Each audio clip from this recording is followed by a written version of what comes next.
एक नए टॉपिक के बारे में। क्या ऐसा प्रोविज़न है कि कोई भी गवर्नमेंट अगर मेजॉरिटी में आती है तो वो कॉन्स्टिट्यूशनल में बहुत ज़्यादा ड्रास्टिक चेंजेज कर दे?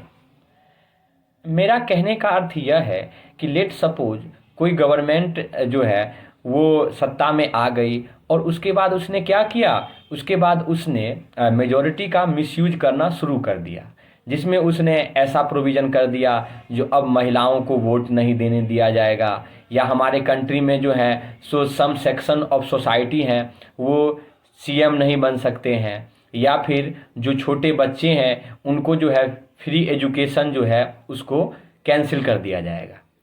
तो मेरा यह आंसर है कि ऐसा प्रोविज़न पॉसिबल नहीं है। जब कॉन्स्टिट्यूशन की ड्राफ्टिंग हो रही थी तो हमारे बी आर अम्बेडकर जी थे, उनके सामने यह बात रखा गया कि इंडिया में अगर कोई व्यक्ति सरकार में आ जाता है तो फिर वो क्या कर सकता है, अपने पावर से कमज़ोर लोगों का एक्सप्लॉयटेशन कर सकता है। ऐसे केसेज में आप माइनॉरिटी सेक्शन को कैसे प्रोटेक्ट करेंगे? क्योंकि हमारे कंट्री में क्या था, हिस्टोरिकली रूप से यह भी था कि बहुत वर्षों तक हम लोग जो हैं अंग्रेज़ों के द्वारा रूल किए गए थे। उससे पहले जो थे वो डिफरेंट टाइप के डायनेस्टी थे, चाहे मौर्यन डायनेस्टी हो, चाहे वो मुग़ल डायनेस्टी हो, या फिर गुप्ता डायनेस्टी हो, वो हम पे रूल कर रहे थे। तो अंबेडकर जी ने यह कहा कि हो सकता है कि मेजॉरिटी में आकर के गवर्नमेंट जो है वो इलीगल लॉज बनाए।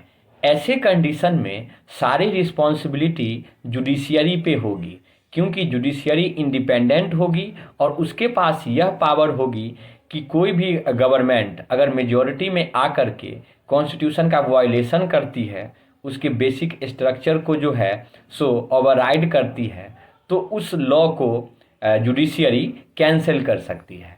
तो इस तरीके से हमारे कंट्री में जो है सो हमेशा फेडरलिज्म हो गया, उसके बाद सेकुलरिज्म हो गया, साथ ही साथ रिपब्लिकन स्टेट है, और डेमोक्रेसी जो है वो हमेशा बना रहेगा, क्योंकि हमारा कंट्री जो है वो क्या है, डेमोक्रेटिक रिपब्लिक है।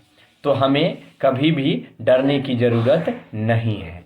जुडिशियरी हमेशा हमारे फंडामेंटल राइट्स का प्रोटेक्शन करेगी।